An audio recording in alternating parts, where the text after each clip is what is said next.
Olá, boa tarde. O Link Espírito Santo, edição especial, está no ar com os fatos que marcaram a semana e você vai ver. Polícia Civil alerta para o novo golpe que usa o nome de hotéis e pousadas do estado. Começa o inquérito sorológico da educação. Mais de 5.000 estudantes e professores farão o teste da Covid-19. Eleições 2020. 1/3 dos deputados estaduais é candidato a prefeito. Bancos abrem o cadastro do Pix, o novo sistema de pagamento para os brasileiros. No quadro Diz aí, doutor, o nutrólogo Michel Malverde tira dúvidas sobre saúde e bem-estar. E vamos fazer mais uma viagem pelo mundo com o paraquedista Marcos Morandi. Agora no Link Espírito Santo.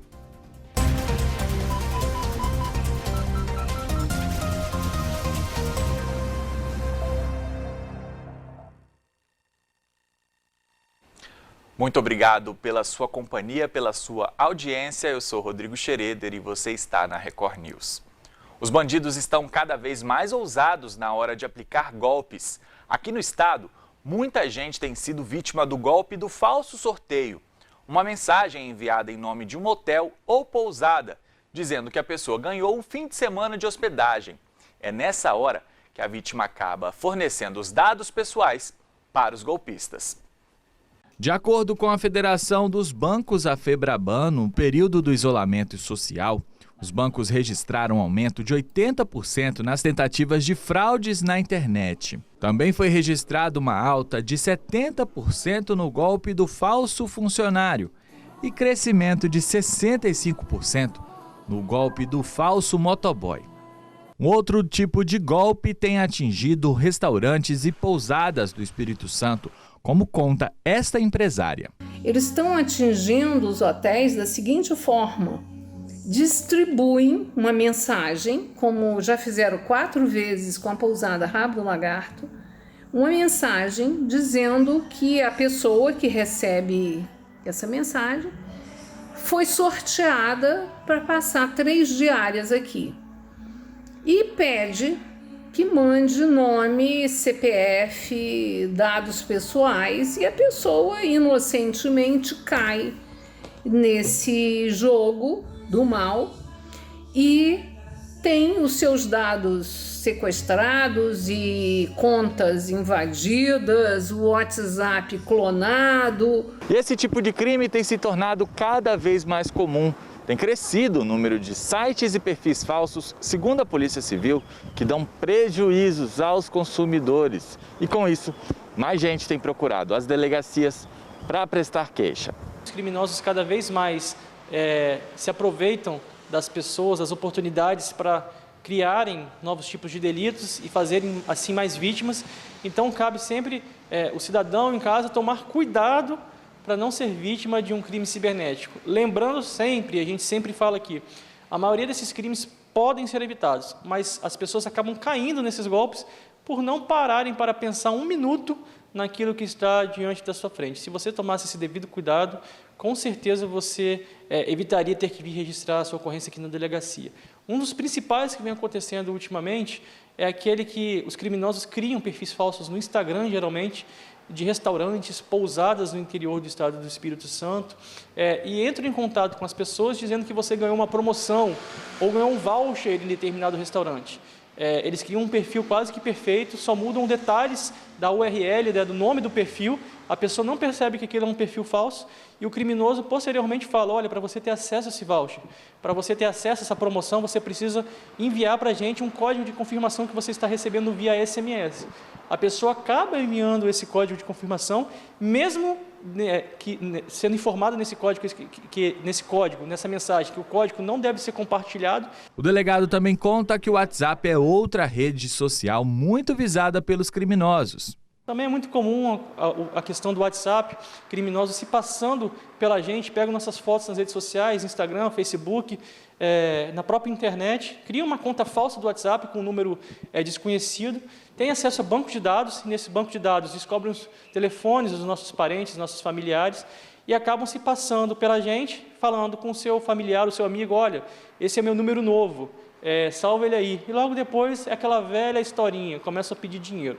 Então cuidado com as contas fornecidas, verifique no Google o nome do banco e o número da agência bancária, para ver se a conta está localizada no estado do Espírito Santo. Se a conta não estiver localizado aqui, mas o seu amigo sempre residiu na Grande Vitória, por exemplo, não tem sentido ele ter uma conta no Nordeste ou no Rio Grande do Sul. Segundo o delegado, as quadrilhas que aplicam esses golpes são de outros estados e especializadas nesse tipo de crime. São quadrilhas extremamente organizadas, às vezes eles criam uma página perfeita no Instagram, às vezes simulam uma foto sua, uma real identidade sua, uma identidade sua que parece ser real. Às vezes eles têm centrais telefônicas próprias para o golpe, com músicas, com pessoas especializadas na aplicação desse tipo de golpe. Então cabe você, às vezes, em caso de dúvida, entrar em contato com o banco, presencialmente o banco. Não fique com preguiça, a gente fala. Às vezes uma ida ao banco vai evitar você perder milhares de reais. Como a gente verifica aqui na delegacia, a pessoa poderia ligar para o banco, consultar o gerente, evitaria cair no golpe. Então desconfie sempre, sempre desconfie. É melhor você desconfiar do que você perder o dinheiro. Por isso, é tão importante reunir provas e procurar a polícia. Tendo algum problema, você pode registrar o seu boletim de ocorrência na Polícia Civil. Nosso atendimento aqui é presencial de segunda a sexta-feira, mesmo durante a pandemia, continuamos com atendimento presencial, de 9 até as 16h30, de forma ininterrupta. Você também pode registrar a ocorrência pela Delegacia Online Espírito Santo e anexar a materialidade, é importante. Ou você traz os prints para a delegacia, que é URL, se for o nome de perfil do Instagram, que é aquele www, nome do perfil, uma conta bancária que o criminoso te forneceu, o número de telefone que o criminoso entrou em contato com você. Isso é de suma importância para a polícia, trazer os prints para a delegacia para a gente dar início à investigação. O governo do estado anunciou que vai aumentar o número de vagas para o concurso da Polícia Civil. A decisão foi tomada depois de uma reunião com a cúpula de segurança pública. O número saltou de 173 para 448. O cargo de escrivão será um dos mais beneficiados. Vale lembrar que o concurso da Polícia Civil já está em andamento e as provas objetivas já foram aplicadas, mas uma das etapas teve de ser adiada por causa da pandemia. Mais de um terço dos deputados estaduais disputa as eleições deste ano para prefeito. Isso pode mudar a composição da Assembleia para 2021. Vamos ver na reportagem do Álvaro Guareschi. Dos 30 deputados que hoje formam a Assembleia, 11 são candidatos a prefeito nessas eleições. Quem for eleito passa a cadeira para o primeiro suplente.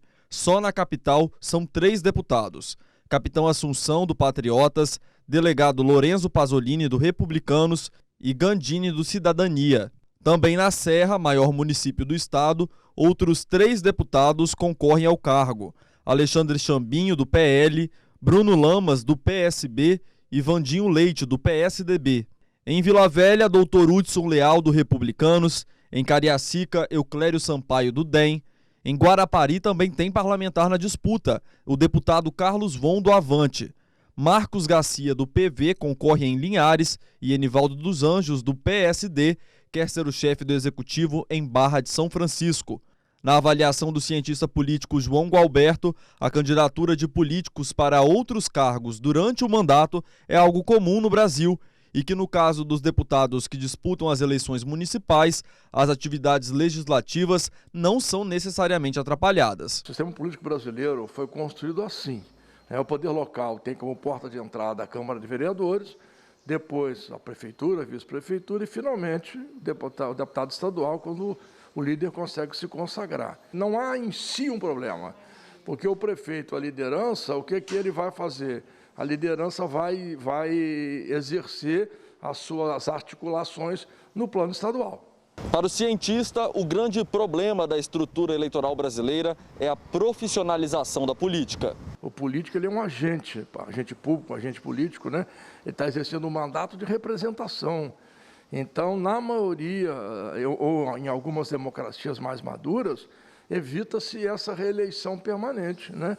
Permitindo uma renovação de quadros. Então, eu acho que quando você profissionaliza a política, você caminha para a construção de máquinas de fazer favor, como se faz no Brasil, para apropriação de instituições, o que é muito ruim. Ainda de acordo com o cientista, um grande atraso na política brasileira é a falta de representatividade por parte dos grupos que são considerados minoria. A sociedade precisa de muita coisa, os setores precisam ser muito melhor representados. As mulheres, os negros, as minorias todas, né? E todas as minorias que têm avançado suas pautas no Brasil precisam estar presentes nessa representação. E essa coisa de você engessar a renovação acaba sendo muito ruim.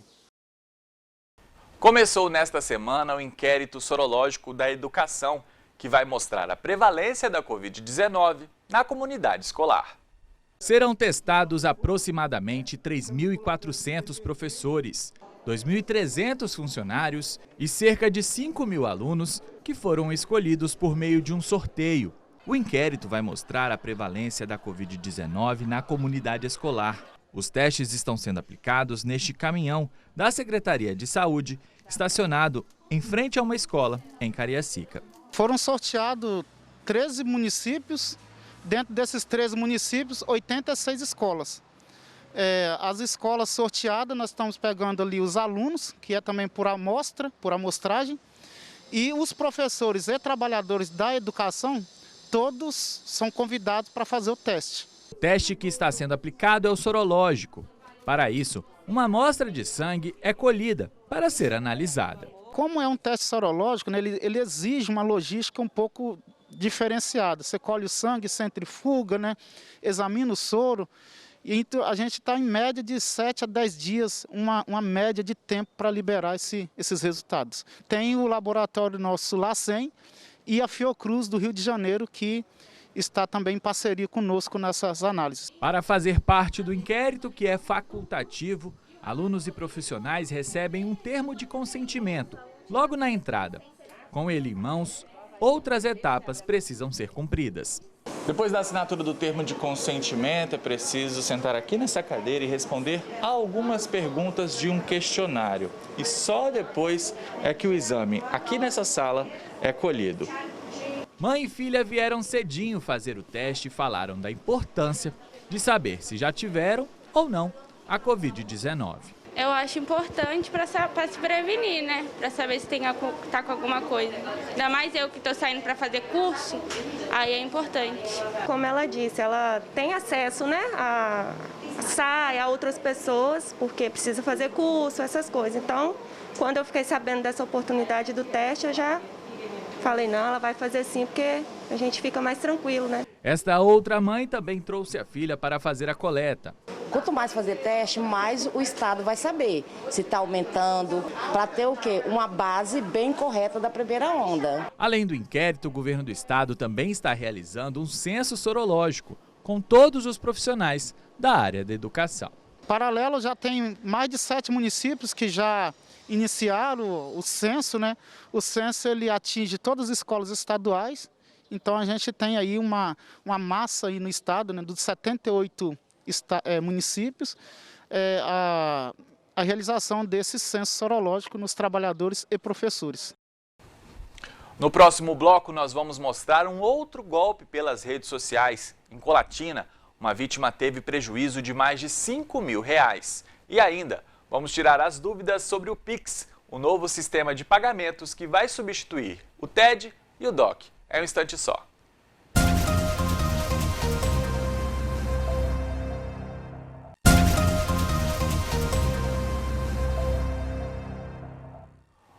Link Espírito Santo de volta, os brasileiros já podem fazer o cadastro das chaves do Pix, o novo sistema de pagamentos instantâneo do Banco Central.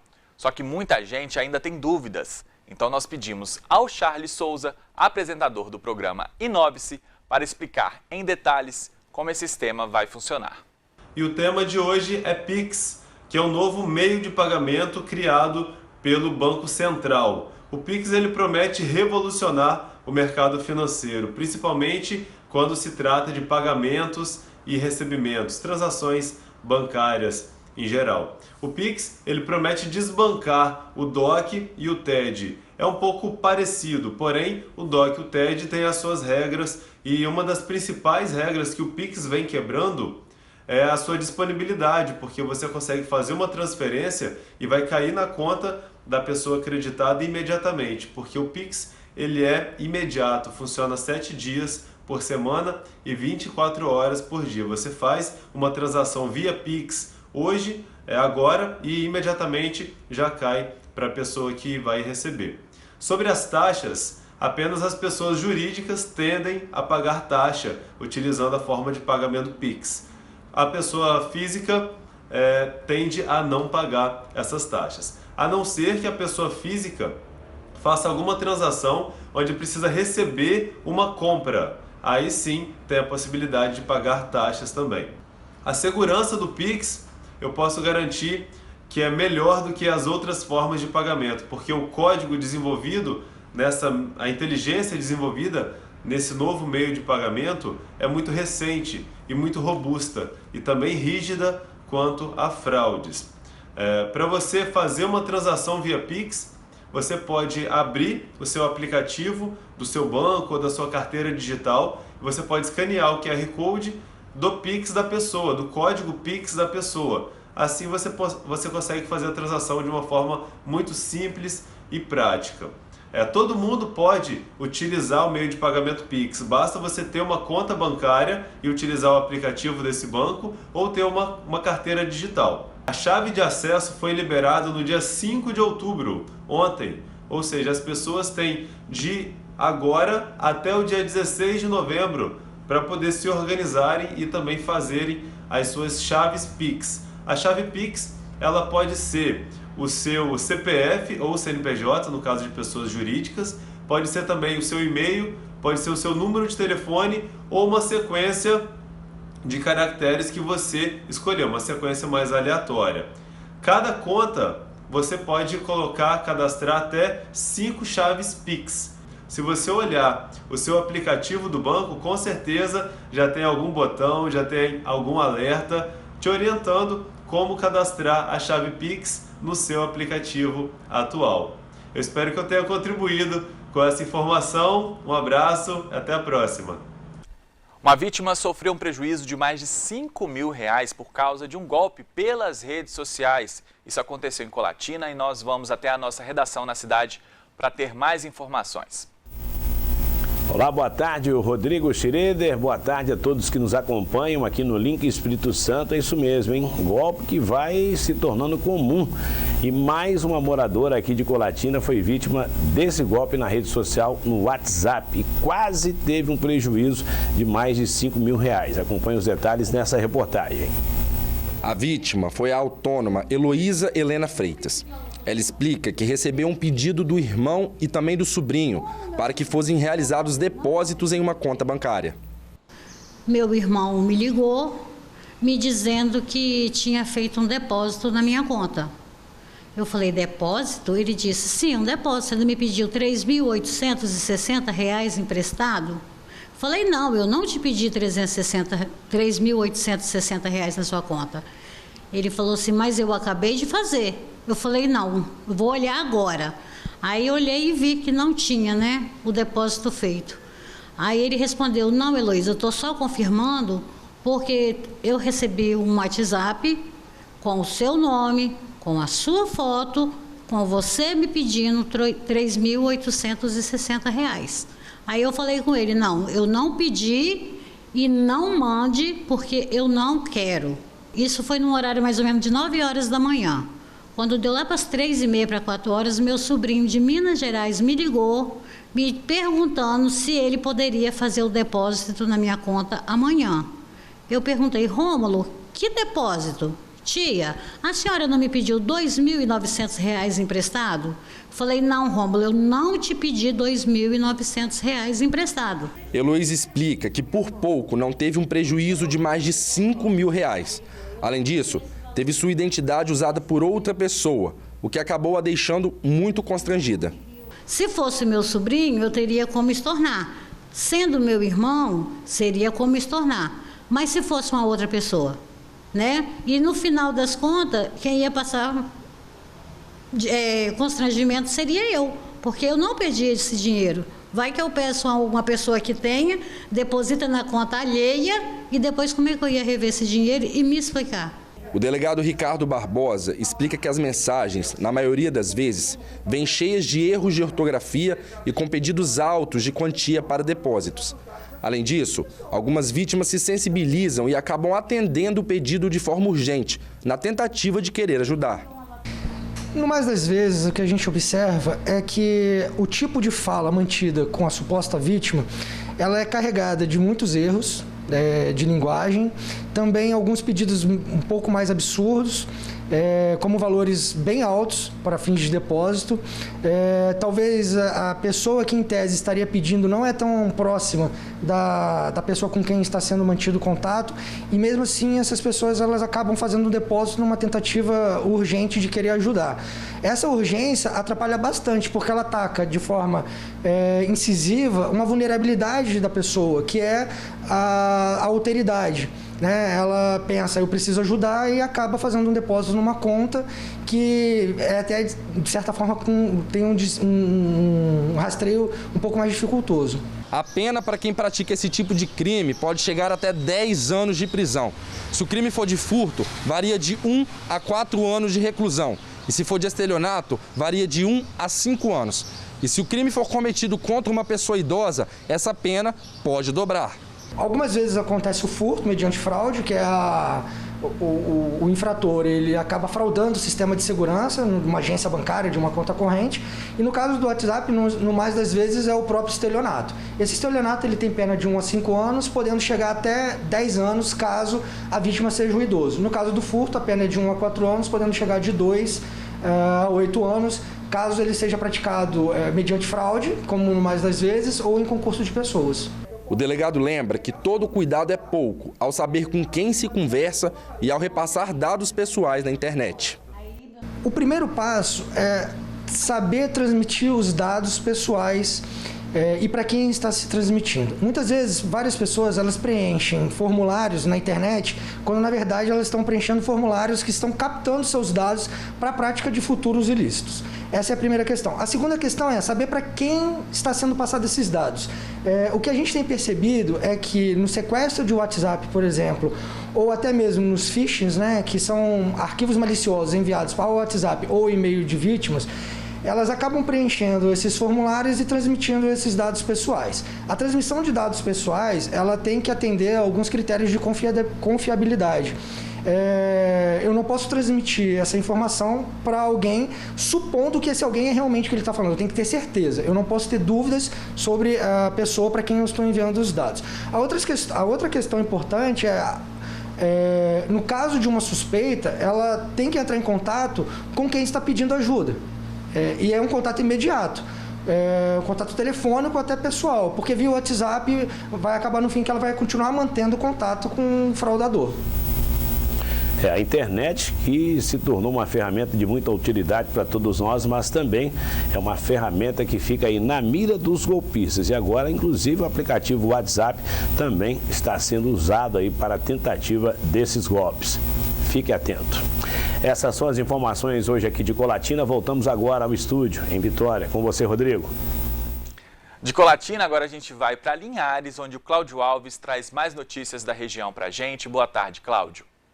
Ei, Rodrigo, boa tarde a você e a todos que nos acompanham nesse link especial de final de semana. Bom, nós estamos no Outubro Rosa, um mês de conscientização sobre os cuidados com o câncer de mama. O diagnóstico precoce é fator decisivo para a cura, é o que afirmam os médicos.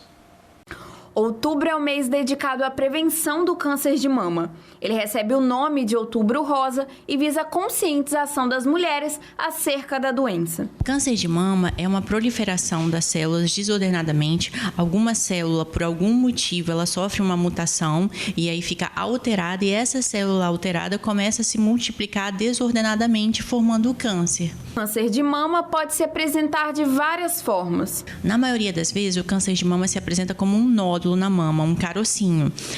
Além disso, pode apresentar como alguma alteração na pele, alguma retração na pele, ou pele casca de laranja, saída de secreção pelo mamilo, ou até mesmo um carocinho, um nódulo na axila, porque o câncer de mama pode dar metástase para os linfonodos da axila. De acordo com a oncologista Raquel Quintino, o diagnóstico precoce é de extrema importância. Então, a gente recomenda que toda mulher, a partir dos 40 anos, realize a mamografia anualmente. A gente frisa muito sobre a realização da mamografia, porque se você for esperar você mesmo palpar um nódulo na mama, um carocinho, o seu tumor vai estar muito maior. Se você faz a mamografia anualmente, o tumor é detectado muito menor, o tratamento é menor, esteticamente também o tratamento é menor, a chance de cura também é maior. Então, não é para fazer o autoexame, não. Você pode fazer o autoexame como uma forma de autoconhecimento, mas o ideal é que você diagnostique com a mamografia, porque o tumor vai estar menor. O câncer de mama é uma das doenças que mais acometem as mulheres. Segundo dados do Instituto Nacional de Câncer, só neste ano de 2020 foram diagnosticados mais de 66 mil casos. Aqui em Linhares, os locais para procurar tratamento é no Hospital Rio Doce e aqui na Casa Rosa. Realizou a mamografia ou um ultrassom da mama, tem alguma suspeição, já pode vir direto na oncologia do Hospital Rio Doce, que é que realiza a biópsia da mama e realiza todo o tratamento. Não tem nenhuma suspeição ainda, mas quero acompanhar a mama. Aí é na Casa Rosa. Então, basta ter um encaminhamento assim, ao mastologista, à mastologia da Casa Rosa. Ou, no caso de alguma suspeição, encaminhando o paciente com suspeição de câncer de mama à oncologia do Hospital Rio Doce.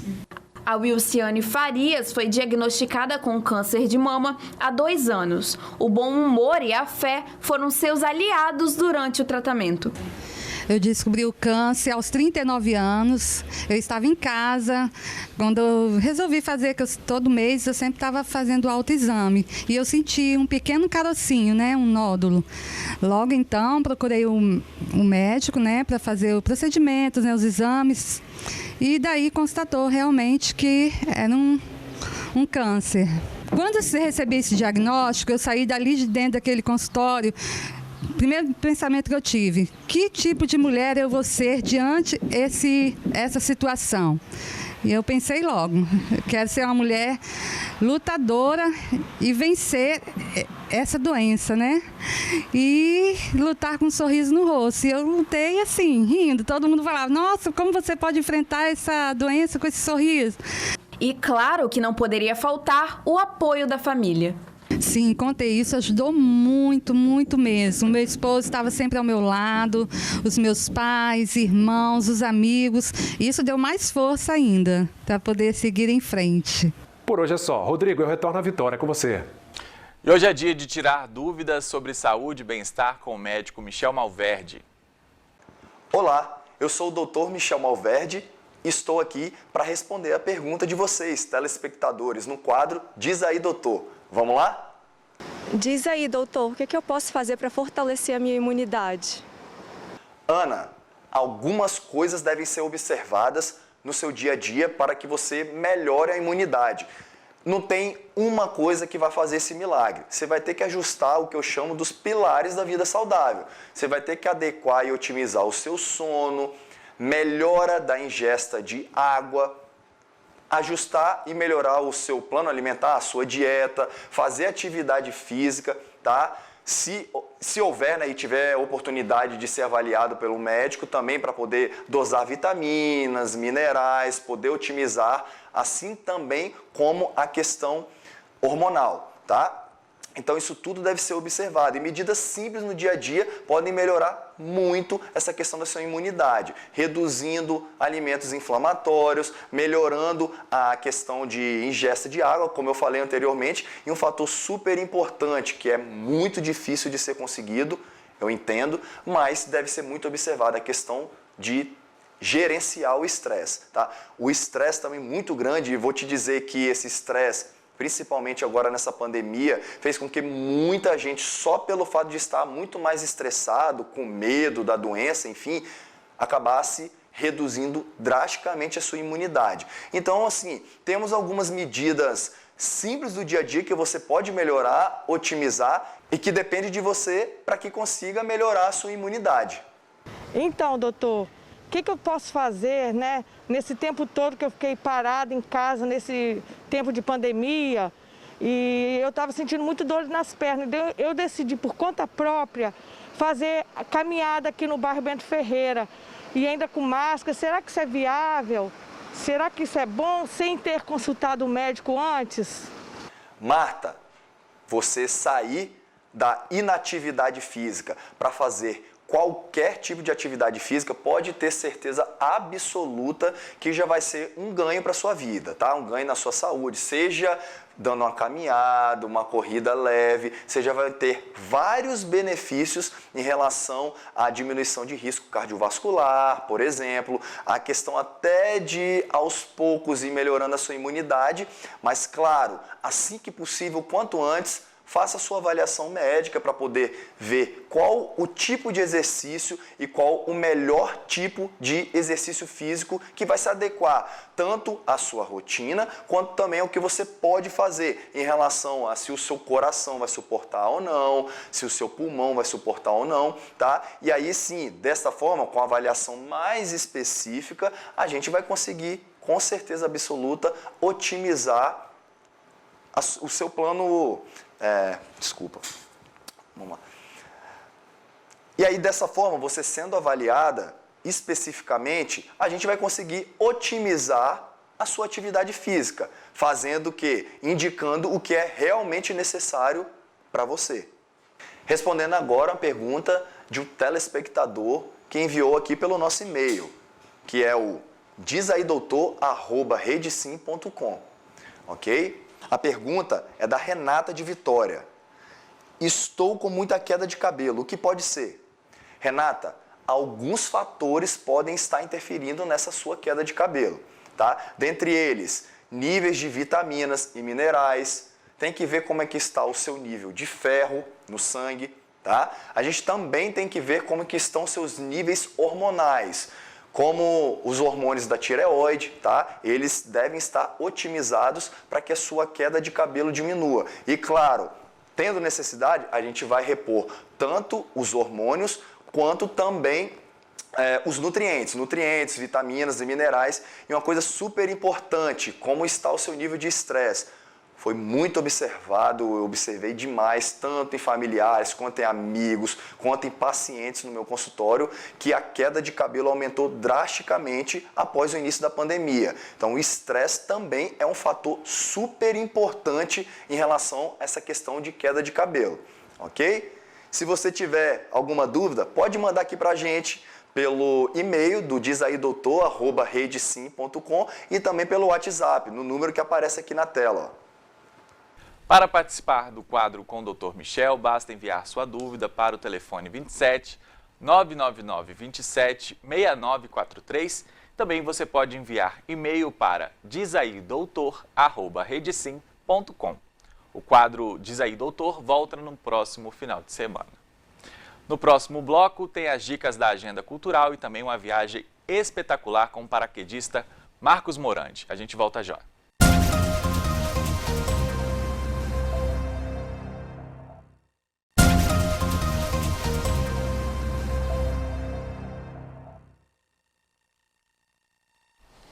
Link Espírito Santo de volta e agora a gente vai até a nossa redação em São Mateus com a Nariane Lopes, que tem mais notícias da região pra gente.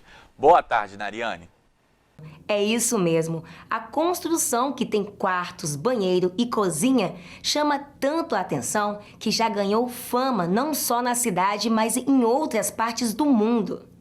O telhado fica na parte de baixo, encostado no gramado. A chaminé e até a caixa d'água também se apoiam no chão para dar sustentação à construção. As janelas e as portas foram colocadas no alto da casa, também na posição invertida. E como a porta é apenas um enfeite, sem serventia, a entrada da casa fica na parte de trás. O autor da ideia é o pedreiro aposentado Valdivino Miguel da Silva, que após uma orientação médica precisava fazer alguma atividade. E olha só qual foi a ideia dele. Eu fui no médico, quando cheguei lá, o médico falou: você está com pressão alta, rapaz, você tem que tomar remédio de pressão e caminhar. Aí quando eu cheguei em casa, a mulher me falou: e aí, como é que foi? Eu falei: bom, baixinho, a casa caiu pro nosso lado. Ela falou: por quê? Eu falei: o médico falou que tem que tomar remédio de pressão e caminhar. Ela falou: ah, é fácil, vamos caminhar. Eu falei: ah, não vou ficar andando igual maluco aí não. Falei: vamos fazer uma casa aqui do lado, que a gente está movimentando, exercitando o corpo, não precisa de caminhar. Aí na hora de fazer, eu lembrei que eu falei com ela: a casa caiu pro nosso lado. Falei: bom, já que a casa caiu pro nosso lado, então eu vou fazer uma casa de cabeça para baixo. Aí virei. Ela fica na Avenida Belo Horizonte. O local virou ponto turístico em Guriri e já virou notícia em sites internacionais. Assim como a área externa, lá dentro tudo fica de cabeça para baixo, inclusive os móveis. Nos quartos, as camas, o tapete, os brinquedos e até o carrinho de bebê estão no teto. O pedreiro até pensou em morar na casa, mas não foi possível. Eu fiz a casa para mim morar nela, mas eu falei, quando abriu mesmo, o pessoal passava, porque tinha uma lona na frente, né? E não sabia o que estava fazendo. Aí, quando abriu, começou a chegar gente, eu falei: ah, com 2 semanas, eles enjoam com isso. A minha filha falou: pai, vai ficar difícil, porque o pessoal vão ali, no almoço, de madrugada, vão sair, vão passar ali e vão gritar: aê, morcego, tá dormindo na casa de cabeça para baixo, hein?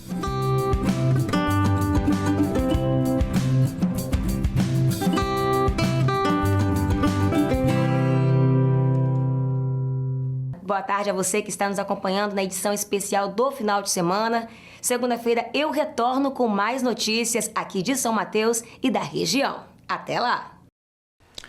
Obrigado, Nariane. Agora é a vez de Samuel de Fraga trazer os destaques do sul do estado, de Cachoeiro de Itapemirim. Boa tarde, Samuel. Oi, Rodrigo, boa tarde para você e para todos que nos assistem. Olha, o ultramaratonista pretende fazer um percurso de 42 quilômetros em uma maratona solidária, solitária. E a intenção é arrecadar cestas básicas para ajudar o projeto que tanto precisa. Olhando a quantidade de premiações, já dá para se ter uma ideia do amor que o Daniel, que é ultramaratonista, tem pelo esporte. Mas antes de contar toda a história, a gente precisa entender o que é um ultramaratonista. O maratonista você corre até 42 quilômetros e o ultramaratonista é acima de 42 quilômetros. Você começa a correr, aí você se torna um ultramaratonista acima de 42 quilômetros. Daniel começou a correr logo que veio a aposentadoria e com a vida sedentária e mais de 100 quilos, ele viu que precisava fazer alguma coisa para não ficar parado. Eu comecei a caminhar, aí gostei da caminhada, comecei a dar uns passos mais largos, aí daqui a pouco comecei a correr 5 quilômetros, 10 quilômetros, hoje estou correndo na faixa de 42, 50 quilômetros sem problema.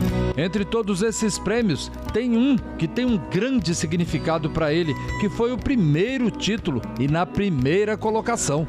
Esse aqui foi lá na ultramaratona de Geraldo Monteiro, aí tinha mais ou menos 20 concorrentes, aí eu acabei ficando em primeiro lugar na minha faixa etária. Essa aí tem um gostinho especial? Esse aqui tem um gostinho especial porque teve muita dedicação. Treinei muito para chegar a esse ponto, na qual eu não esperava que ia chegar, mas graças a Deus consegui chegar.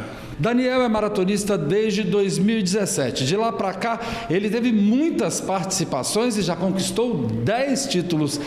Agora, uma parceria com o projeto Casa Verde trouxe a oportunidade do ultramaratonista ajudar a quem realmente está precisando nesse momento de pandemia e da forma que ele mais gosta, que é correndo. Por causa da pandemia do novo coronavírus, o esporte está parado, mas a vontade de voltar a disputar títulos e também de querer ajudar a quem precisa trouxeram a ideia. Correr para Ajudar. E é aí que entra o Projeto Casa Verde. Projeto bacana, viu, gente? Hoje são mais de 180 participantes, entre jovens e crianças, que têm a oportunidade de conhecer o mundo musical, que tem dado frutos. A Orquestra Sinfônica Sul Espírito Santo é resultado de todo o trabalho social, educacional e cultural desenvolvido com os participantes. Tem até aluno que está tocando fora do país. Daniel já, na verdade, faz parte da diretoria do projeto e ele vem desenvolvendo essa parte física de bastante ousadia e contribuiu bastante com essa ideia e tem sido muito bem aceita para muitas pessoas, e as pessoas têm doado as cestas, têm doado outras coisas além das cestas, que o projeto precisa bastante. É uma necessidade grande que o projeto tem, são 180 crianças. E todo dia tem necessidade, é comida, é material didático, é folha, tudo, né? É tênis, qualquer doação que tiver, que alguém puder fazer para o projeto, a gente agradece, porque a necessidade diária não para. E o percurso não é pequeno. E esse ano, por não ter a Feira da Bondade, aí eu tive que pensar alguma coisa para poder ajudar o projeto Casa Verde. Aí eu pensei nessa maratona, correr 42 quilômetros, e a cada quilômetro percorrido eu arrecadar uma cesta básica para doar para o projeto. Mas para percorrer tudo isso, Daniel está treinando pesado. Ele está fazendo um trabalho de fortalecimento dos quadríceps, né, que é a região da parte inferior do corpo dele, para estar suportando essa maratona. Toda a região do core, que é a região abdominal, da lombar, para não estar lesionando a parte física dele. Está sendo assessorado com nutricionista e já está fazendo a parte dele de nutricional. Bom, enquanto o Daniel treina para essa prova de solidariedade, fica o convite para o dia 12 de outubro, bem cedinho. Vai acontecer no dia 12 de outubro, Dia das Crianças, a partir das 4 horas da manhã. Eu vou sair daqui do projeto 4 horas da manhã e quero chegar aqui de volta às 7h40, 7h45, eu estou aqui de volta. E se você quiser vir aqui prestigiar a minha chegada aqui no projeto Casa Verde, você é o nosso convidado. E então, boa sorte, Daniel, e que venham muitas doações. Bem, boa sorte aí para o Daniel e que ele consiga muitas doações. Bem, Rodrigo, por hoje é só. Uma boa tarde para você e para todos. Ali a gente se encontra, hein? Agora você confere as dicas da agenda cultural para o seu fim de semana.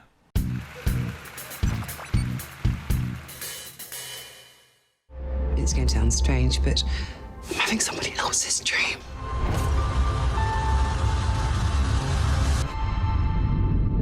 We're dead. A Netflix estreia A Maldição da Casa Bly. Desempregado, uma jovem começa a trabalhar em uma antiga mansão, cuidando de 2 crianças aparentemente inocentes. À medida que os dias vão passando, os irmãos Flora e Miles apresentam um comportamento cada vez mais assustador.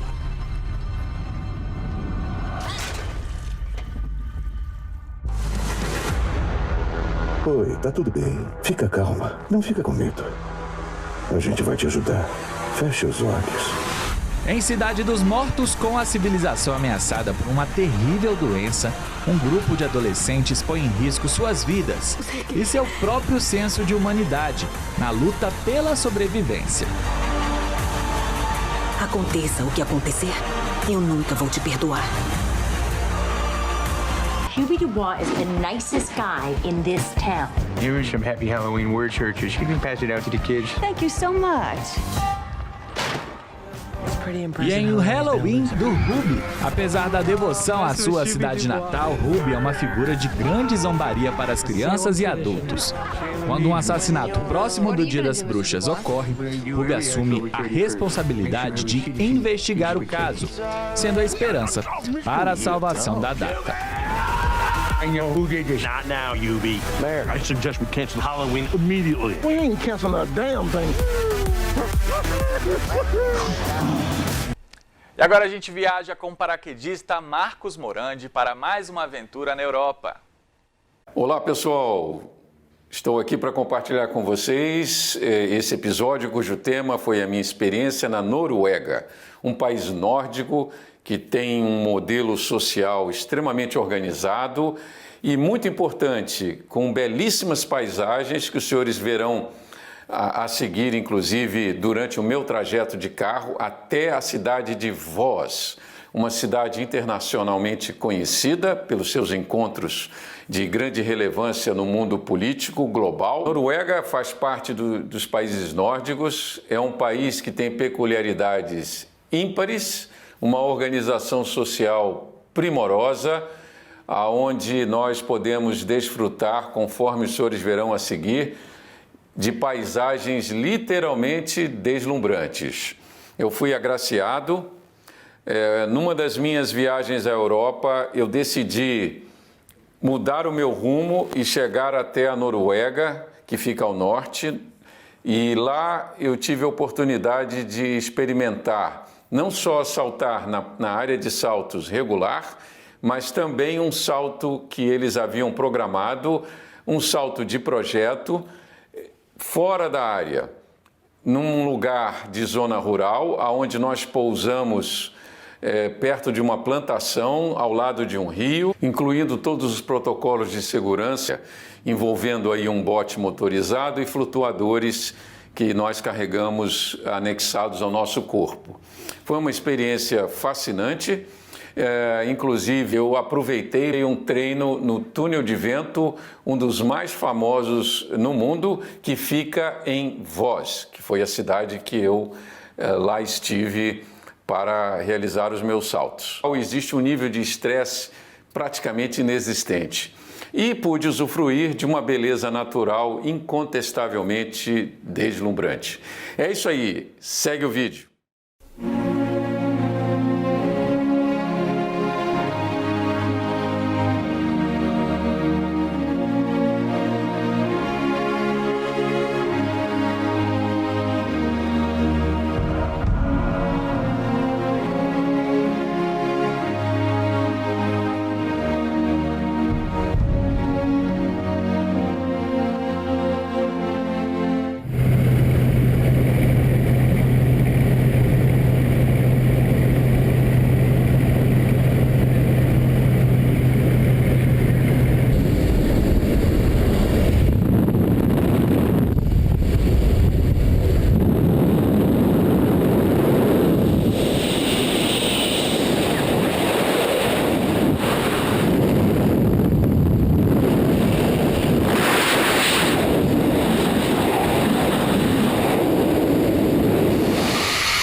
Demais!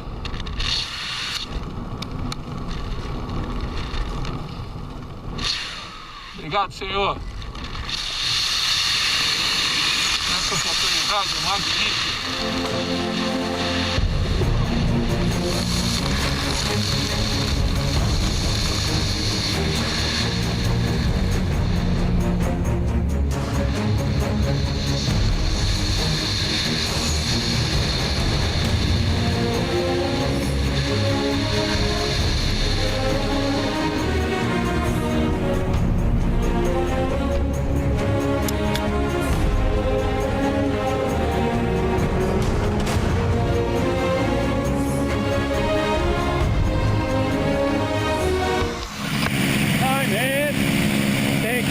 Thank you very much. Thank you, bro. Excellent job. Thank you.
Pessoal, lembrando a todos vocês que esse episódio e todos os demais estão disponíveis no portal da Rede Sim, através do canal do YouTube da Record News Espírito Santo e também num dos meus canais, paraquedismo.tv, no YouTube, em ordem cronológica, facilitando assim o acesso. É isso aí. Obrigado pela audiência. Valeu. Até a próxima aventura. O Link Espírito Santo de hoje fica por aqui. Muito obrigado pela sua companhia, pela sua audiência. E você já sabe, para ficar muito bem informado, basta acessar simnoticias.com.br. Uma ótima tarde e até a próxima. Record News, informação para você crescer.